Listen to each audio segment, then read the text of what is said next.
일부러 위기를 만들 필요는 없지만 우리가 위기가 닥치면 지혜롭게 위기를 직면하는 것이 중요합니다.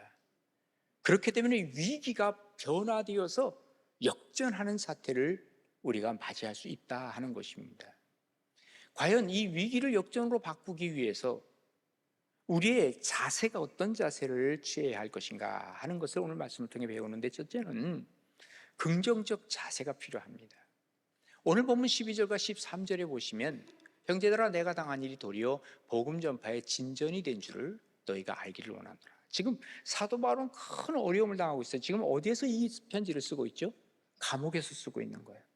로마 감옥에서 이 편지를 쓰면서 난 지금 이 많은 어려움을 당하고 있는데 이것이 너희들의 복음 전파에 진전이 된 줄을 너희들이 알기를 원한다라고 얘기를 하면서, 이러므로 내가 매임이 내가 감옥에 있는 것이 그리스도 안에서 모든 시위대왕과 그 밖에 모든 사람에게 나타났다라고 얘기를 합니다. 자, 사도 바울은요, 인생 자체가 너무너무 많은 위기가 있었어요.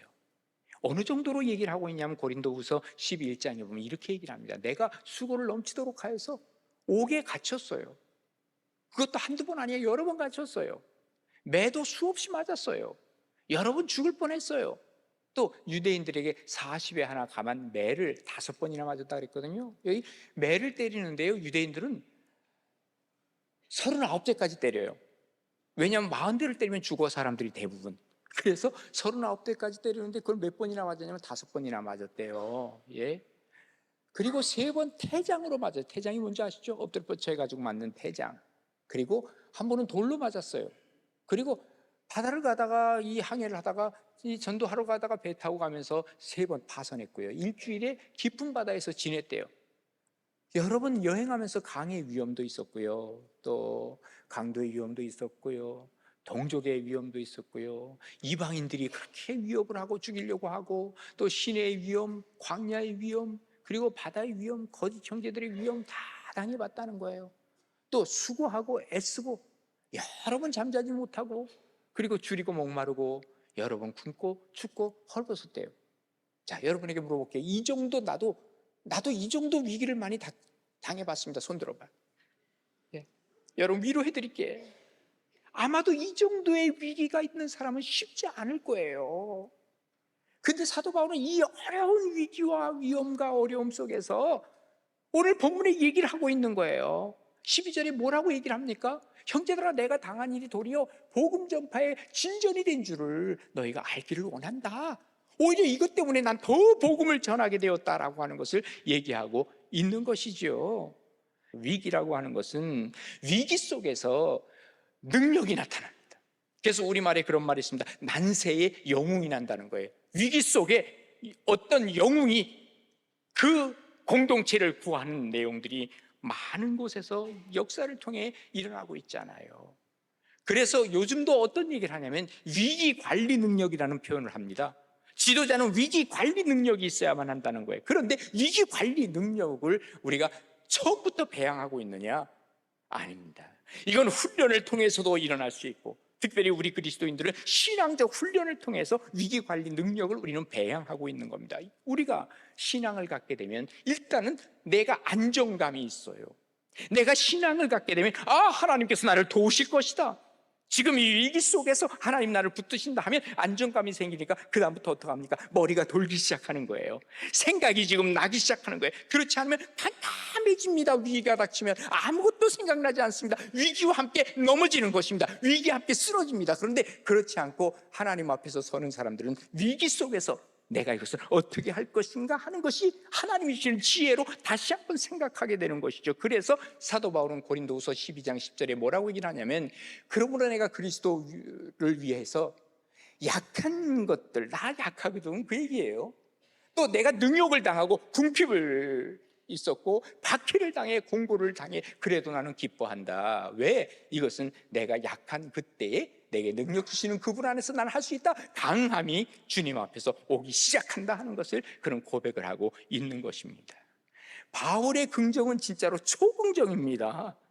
오죽하면 오늘 아까 읽은 것처럼 형제들아 내가 당한 일에 도리어 복음 전파에 진전이 된 것을 너희가 알기를 원하노라.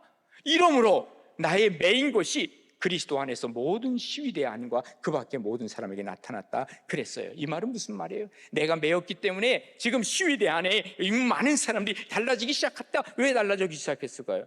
그들을 만날 수 있는 기회가 있었다. 만날 수 있는 기회가 있으니까 어떻게 했다는 거예요? 그들에게 복음을 전했다는 것 아니겠어요? 바로 그겁니다. 여러분, 로마에 있어서 가장 엘리트들이 누군 줄 아십니까? 거의 다 군인들이었습니다. 군인은 용맹하다, 지혜가 있다, 힘이 있다. 그래서 로마의 가치는 뭐냐면 힘의 가치거든요. 그러니까 엘리트들은 주로 군인이 됩니다. 그런데 여기 특별히 사도 바울이 지금 어디에 있어요? 감옥에 있는데 여기 그를 지키는 부대가 엘리트 특수부대입니다. 지금으로 얘기하면 수도경비 사령부들이 그곳에 있어요. 그리고 거기에 아주 특별한 엘리트들이 얼만큼이냐 9천 명이나 있어요. 근데 이 사람들이 늘 교대 근무를 하는 거예요. 그러니까 이 사람들에게 사도 바울이 다가가서 뭐 했어요? 복음 전한 거예요. 그러니까 오늘 그 얘기를 하는 거예요. 이러므로 나의 매임이 그리스도 안에서 모든 시위대 안에 있고 그리고 그 밖에 모든 사람에게 나타났다. 오히려 이것은 내게 위기지만 그러나 나는 너무 행복하다. 나는 기쁨이 있다. 지금 이 얘기를 하고 있는 것이죠.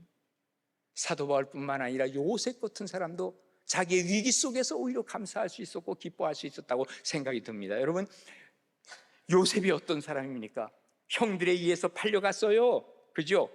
그리고 거기에 보디발 장군의 집에서 하인으로 있다가 또 뭐예요? 누명 썼어요. 그래서 감옥에 갔어요. 감옥에 가서 어떡합니까? 그 집에서, 거기 감옥에서 그 장관 역임했던 두 사람을 만나요. 그리고 나중에는 뭐가 돼요? 그는 이 애굽의 국무총리가 되잖아요. 근데 가만히 생각을 해보면 성경에 한 번도 그는 하나님을 원망하거나 형들을 원망한 게 없어요. 한번 찾아보세요. 혹시라도 있나 샅샅이 뒤져보세요. 만약에 나오면 저한테 얘기해주세요. 그 사람은 신학 박사가 될 가능성이 아주 큰 사람입니다. 안 나와요. 아무리 봐도 원망이 안 나와요. 오히려 하나님 앞에 감사하고 긍정적 자세가 그 요셉을 지배하고 있었어요. 아마도 그는 그렇게 생각했을지 몰라요. 내가 여기 오지 않았다면 내가 어디 감히 그 당시에 최고의 나라 애굽으로 내가 올 수 있었을까? 그렇게 생각했을지 몰라요. 또 내가 이렇게 여기 오지 않았다면 그 훌륭한 보디발 장군을 내 집으로 내 그 사람을 어떻게 만날 수 있을까? 맞잖아요. 그리고 어떻게 내가 장관을 만날 수 있어요? 예, 대통령의 그 최측근을 만날 수 있어요? 그런데 다 이게 바로 하나님께 쓰시는 시나리오 속에 자기가 들어갔다는 것을 그는 느낄 수 있었겠죠. 그래서 나중에 그 얘기가 어디 나오는지 아세요? 형들이 이제 자기를 만나러 오잖아요. 곡식 받으러 오잖아요. 근데 나중에 형들은 걱정을 하는 거야. 야, 저거 요셉인데 큰일 났다. 우리에게 보복하지 않겠나 했을 때 그때 요셉이 하는 말이 뭐예요? 창세기 45장에 나오죠. 뭐라 그럽니까? 형님들, 당신들이 나를 요셉 팔았다고 해서 근심하지 마세요. 한탄하지 마세요. 괜찮아요. 당신들이 한 게 아니에요. 하나님이 생명을 구원하시기 위해서, 우리 가문을 세우기 위해서, 여러분들을 구원하기 위해서 나를 당신들보다 먼저 보내셨을 뿐이에요. 하나님이 보냈지 당신들이 보낸 줄 알아요? 이야, 이런 긍정적 자세, 이게 바로 요셉을 살려내고 그리고 요셉이 요셉되게 한 것이 아니겠는가 하는 생각을 다시 한번 해보게 되는 거예요. 만약에요, 형들이 그들을 팔지 않았다면 그가 거기 애국까지 언제 갑니까? 예, 그럼 여비나 있겠어요? 그리고 거기 가서 무슨 거기 이제 장관들을 만납니까? 그리고 어떻게 국무총리 30대에 국무총리가 됩니까? 죽었다 깨나도 안 되죠, 진짜. 그런데 그는 국무총리의 그 나이에 됐단 말이에요. 이거 다 하나님이 하셨습니다. 이런 긍정, 이게 바로 긍정적 자세. 하나님이 계셔서 하나님이 나를 여기까지 인도해 가고 계십니다. 예? 하나님을 알 때 이런 긍정이 나오는 거예요. 우리가 어떤 위기가 닥치면 위기 때문에 넘어지는 사람 참 많죠. 그런데 위기를 딛고 일어서면 역전이 된다는 사실을 믿으시는 여러분 되시기 바랍니다. 우리의 마음이 마치 뭐와 같으냐면요, 자동차의 변속기와 같아. 그래서 전진 기어를 놓고 달리면 앞을 향해 가지만 후진 기어를 놓고 가면 나도 모르게 점점 후퇴해 가는 거예요. 여러분, 어떤 기어를 놓고 여러분이 달리고 있습니까? 긍정의 마음 속에서 긍정적 삶이 나오기 시작하는 것이죠. 여러분, 우리의 마음에 모든 게 달려 있어요. 하나님은 우리를 뭘로 선택을 하셨는지 아세요? 우리를 역사의 주인공으로 선택하셨어요. 그 말은 무슨 말이냐면 역사의 주인은 아니에요. 주인은 우리 주님이세요. 그래서 주인님이니까 우리가 주님 하는 거예요. 그리고 역사의 시나리오 작가는 누구신가? 바로 우리 주님이 쓰고 계세요. 누구를 주인공으로? 우리 그리스도인을 주인공으로 쓰고 계신다. 주인공은요 쉽게 안 망해요. 우리 하나님께서는 우리를 주인공으로 세우셨어요. 위기가 있다고 우리 죽이질 않아요. 우리가 죽으면 뭐예요? 모든 소설이 끝나기 때문에 하나님은 끝날 때에 우리를 천국으로 불러가시는 거예요. 그러니까 너 죽으라 해서 위기를 허용하시는 것이 아니라 이 위기를 극복함으로, 위기를 역전시킴으로 내 인생을 바꿔놓겠다. 주님께서 그 말씀하신 게, 밋밋한 인생이라면 재미가 없잖아요. 그런 건 소설 보지도 않아. 사람들은 어때요? 막 그냥 막 이 주인공이 죽었다가 살아났다 죽었다가 살아났다 막 이래야 그냥 와 재밌다 그러고 자꾸 보잖아요. 우리의 인생이 밋밋한 것보다 위기가 닥쳐. 그래도 그 위기 속에서 이겨내. 그리고 하나님께서는 그 사람을 통해서 역사를 다시 한번 쓰시는 것, 이게 바로 뭐예요? 역전하는 위기라 그 말이에요. 이런 역사를 여러분들이 쓰시고 결국은 하나님께서 우리 인생의 해피엔딩으로 끝나게 하신다는 것을 기억하시면서 하나님의 은혜 가운데 어려운 모든 문제를 잘 극복하고 이겨나가는 복된 여러분 되시기를 주님의 이름으로 축원합니다. 그 다음에 두 번째로는 위기는요 증거적 자세로 바뀌어져야 돼요. 오늘 본문 14절에 보면 이렇게 말씀하십니다. 형제 중 다수가 나의 매임으로 말미암아 주 안에서 신뢰함으로 겁 없이 하나님의 말씀을 더욱 담대히 전하게 되었느니라 그랬어요. 내가 매였지만 그러나 겁 없이 담대히 하나님의 말씀을 전했다. 아까 말씀드렸죠. 여기 그 엘리트 특수부대원들에게도 내가 복음을 전하고 이 로마에 있는 많은 사람들에게 복음을 전하고 어떻게 해요? 담대히 증거적 자세로 그는 살았다는 것을 얘기하고 있는 것입니다. 바울은요 매였음에도 불구하고 그는 복음을 전했고 이 얘기를 들은 자유로운 사람들이 어떻게 해요?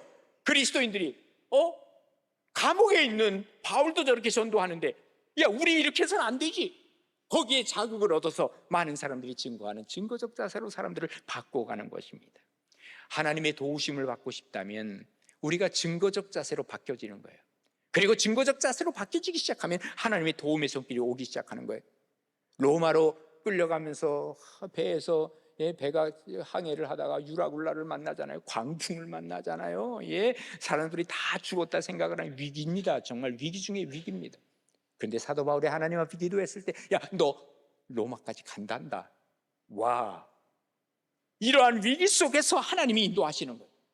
왜? 그는 증거해야 되기 때문에 증거적 삶을 사는 사람에게 하나님께서는 이것을 이기게 하신다는 것을 얘기해주고 있는 것이죠. 바울도 아마 요셉과 비슷할지 몰라요.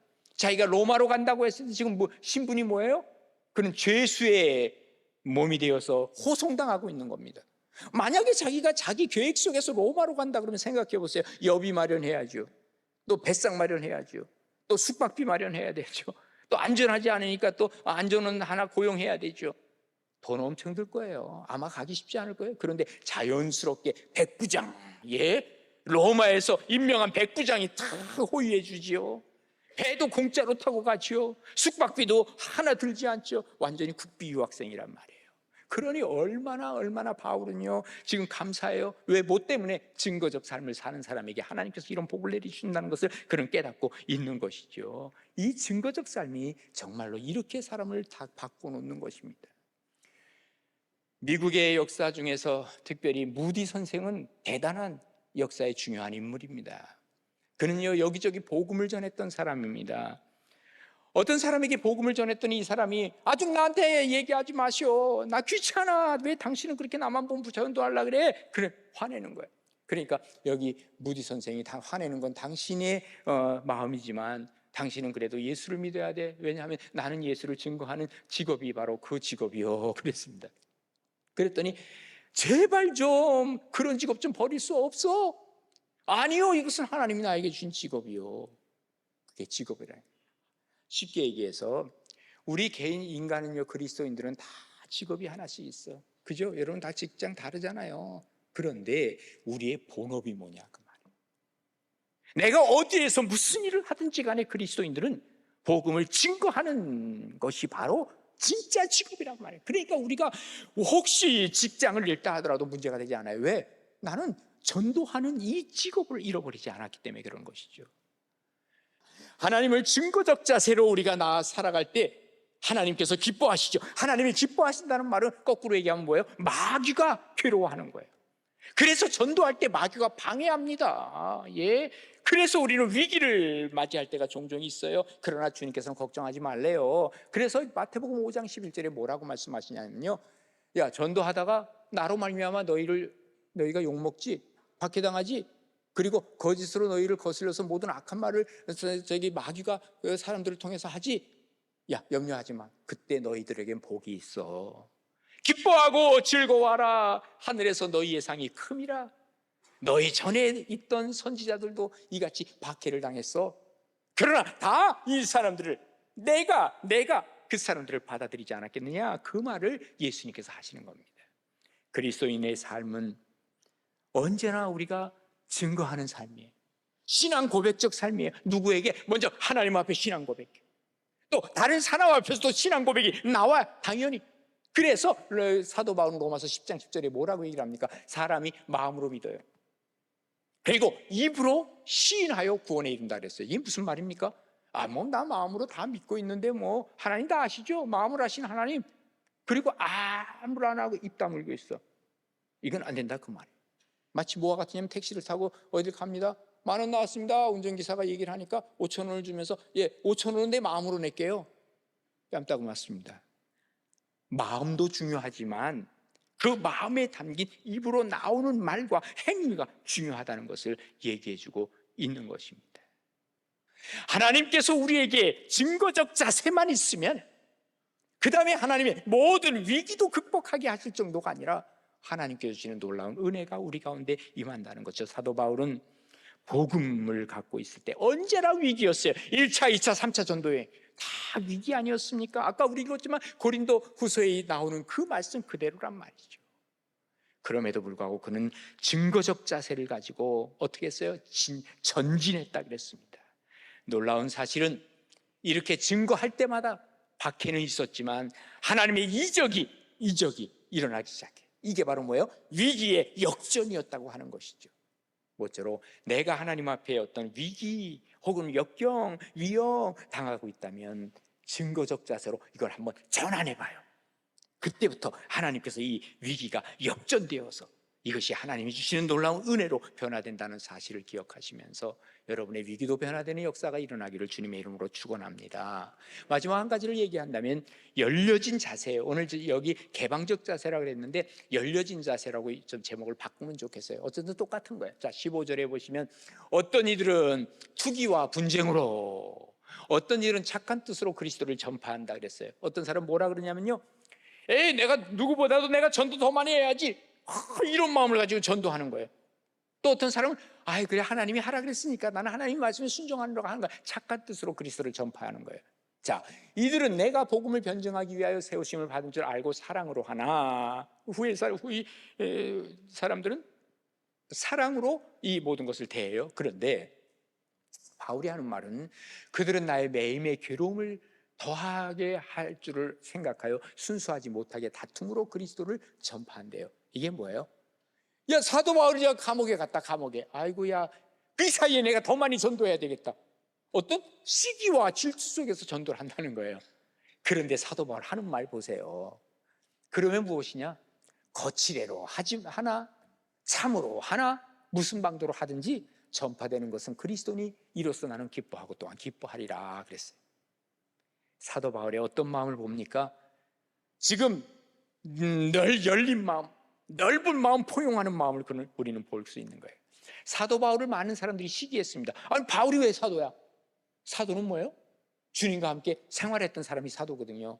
근데 사도 바울은 아니죠, 그죠? 그 다메섹에서 예수님을 성령으로 말미암아 만났거든요. 그러니까 사람들도 얘기하는 거야. 야, 바울이 무슨 예수님의 제자 아니잖아. 근데 무슨 자기가 사도라 그러냐 그랬어요. 그러니까 사도 바울이 하는 말은 내가 하나님을 영적으로 만났고 하나님을 내 생전에 못 만났지만 그러나 하나님의 은혜로 만났단 말이야. 난 그래서 더욱더 다른 사도보다 열심을 내어서 하고 있어. 그래서 고린도전서 15장에 보면 이렇게 기록을 하고 있습니다. 그러나 내가 나된 것은 하나님의 은혜로 된 거야. 내게 주신 그의 은혜가 헛되지 아니하고 내가 모든 사도보다 더 많이 수고하였으나 내가 한 것이 아니오 오직 나와 함께 하신 하나님의 은혜로 내가 이렇게 왔다라고 얘기를 하고 있는 거예요. 오늘 본문의 핵심도 바로 이겁니다. 본질이 뭐냐? 복음 전하는 거예요. 여기에 바로 기쁨이 있어요. 어떻게든 복음만 전해지면 된다. 그러면서 그는 모든 사람을 다 포용하려고 하는 이 마음, 큰 그릇의 사람이 바로 바울이었다는 거예요. 마음을 넓힐 때 세상은 우리의 품으로 와요. 마음을 넓힐 때 세상 사람들은 교회의 품으로 와요. 주님의 품으로 와요. 그래서 우리는 진리 아니고서는 다툴 필요가 없어요. 사람들이 왜 교회를 떠나는 줄 아세요? 사람들이 왜, 믿음이 약한 사람들이 왜 갈등을 가지다가 교회를 나가는 줄 아세요? 복음 때문에요? 예수님 때문에요? 전혀 아닙니다. 사람들이 다퉈요. 체면 차리려고 하고 자기 자존심 때문에 너는 안 돼, 너는 안 돼 하면서 끼리끼리 자기들끼리 모이려고 해요. 그러다 보니까 나 교회 싫다. 사람들이요, 마음이 상하기 시작하면요, 마음이 다쳐요. 어떤 조언을 해도 안 들어가요. 그죠? 이런 사람들은요, 교회 내에서도 괜히 다른 사람에 대해서 딴지 걸어요. 예? 한국교회 위기하지만 위기 중에 가장 큰 위기는 어쩌면 마음이 좁아진 거예요. 내 생각이 좁아진 겁니다. 다른 사람 수용을 못하는 겁니다. 그저 좁은 마음속에 누구도 내 속에 못 들어오고 내가 내 주장하는 거예요. 상대방을 인정해 주려고 하고, 예. 인간관계의 이 위기를 극복한다고 하는 것은요, 내 것을 주장할 때는 절대로 이것을 극복할 수 없어요. 자기가 기준인 사람이 있잖아요. 자기가 기준인 사람은요, 언제나 다른 사람 못마땅해. 자꾸 비판적이고 부정적이고 폐쇄적이고 자기가 중심이 돼요. 자기가 기준이 돼요. 이런 사람이 권력을 쥐면 어떻게 되는지 아세요? 독재자가 되는 거예요. 이런 사람이 돈을 벌면 어쩐지 아세요? 자기만을 위해서 써요. 절대로 남을 위해서 못 써요. 예, 은혜 받아야 돼요. 은혜 받으면 마음이 넓어지고, 저 사람도 포용이 되고 저 사람도 수용이 되고 저 예수를 믿는 저 사람 다 함께 갈 수가 있는 것이죠. 예, 그렇지 않으면 마치 뭐예요? 히랍의 그 신화가 있잖아요. 예, 프로크스테스 뭡니까? 딱 침대를 만들어 놓고 여인숙을 하면서 말이죠. 침대를 만들어 놓고 기커 잘라. 예, 키자고 늘려. 큰일 날 사람이죠. 예, 자기가 기준이 되는 게 이것처럼 위험한 것이 어디냐 그 말이에요. 예, 열린 자세가 중요합니다. 있는 그대로 받아들이려고 하는 것이 중요합니다. 예, 사람이 삐딱하기 시작하면요, 한이 없어요. 어떤 사람은 그럽니다. 아침에 나갈 때 말이죠, 여자가 자기 생일이거든. 오늘 또 뭐 아니면 무슨 뭐 결혼기념일이거든. 그러니까 어디 보자. 오늘 저녁 때 올 때 꽃도 안 사와. 아무것도 안 해. 잊어버렸어. 그럼 뭐라 그래요? 내 그럴 줄 알았다. 그럴 줄 알았으면 미리 얘기하지. 예, 그럴 줄 알았으면 미리 얘기해. 아침에 내가 당신 잊어버릴 것 같아서 그런데 나 오늘 생일인 거 기억해도 왜 그 얘기를 못합니까? 그러면서 나중에 끝나고 저녁 때 가서 내 그럴 줄 알았다. 예, 제발 좀 그러지 말아요. 좀 넓히고 살아요. 이해하고 살아요. 마음으로 서로 다가가면 살아요 좀. 예, 이게 바로 뭐예요? 어떤 위기가 닥칠 때 위기를 이길 수 있는 힘과 능력이 거기서 나오는 거예요. 그렇지 않으면 오히려 그 사람은 위기를 만들어내요. 그래서 가정의 위기도 만들어내고. 예? 여러분 정말요, 세상 앞에서 문 열고 살아야 돼요. 자신감이 있으면 문 엽니다. 자신감이 없으면 꽉꽉 닫아놓습니다. 뭐가 들어올까 봐 말이에요. 파리 한 마리라도 못 들어오게 그냥 열어놔요. 그냥 웬만하면. 이게 바로 뭐예요? 열려진 자세, 개방적 자세가 필요한 거예요. 그래서 고린도후서 6장 13절에 보면 사도 바울이 얘기합니다. 내가 자녀에게 말하는데 보답하는 양으로 너희도 마음을 좀 넓혀라. 응? 제발 좀 마음 좀 넓혀라. 이렇게 얘기하고 있는 거예요. 자, 위기가 싫어요. 또 위기 당하는 거 일부러 위기를 만들 필요는 없어요. 그러나 위기가 싫지만 위기는 뭐예요? 위험하지만 기회라 그랬어요. 우리에게 기회가 주어지는 거예요. 얼마나 좋은 기회인지 몰라요. 태풍 불어오면요, 태풍이 온다 그러고 많은 사람들이 피하지만 태풍이 불어오면요, 여기 공기를 정화해줘요. 태풍 분 다음 날 보세요. 얼마나 깨끗한지. 바다를 보세요. 바다는 그냥 태풍이 그냥 다 이렇게 썩고 노니까 말이죠, 바닷물이 깨끗해. 녹조도 다 없어져. 플랭크톤이 그냥 많아지니까 그 다음엔 고기들도 얼마나 좋은지 몰라. 태풍이 필요하기야. 예, 우리가 위기라고 하는 게 그렇습니다. 위기 앞에서 여러분 정말 주저앉지 마시고요, 위기에 함께 넘어지지 마시고요, 위기를 딛고 일어나서 위기를 역전시키는 여러분 되시기를 주님의 이름으로 축복합니다.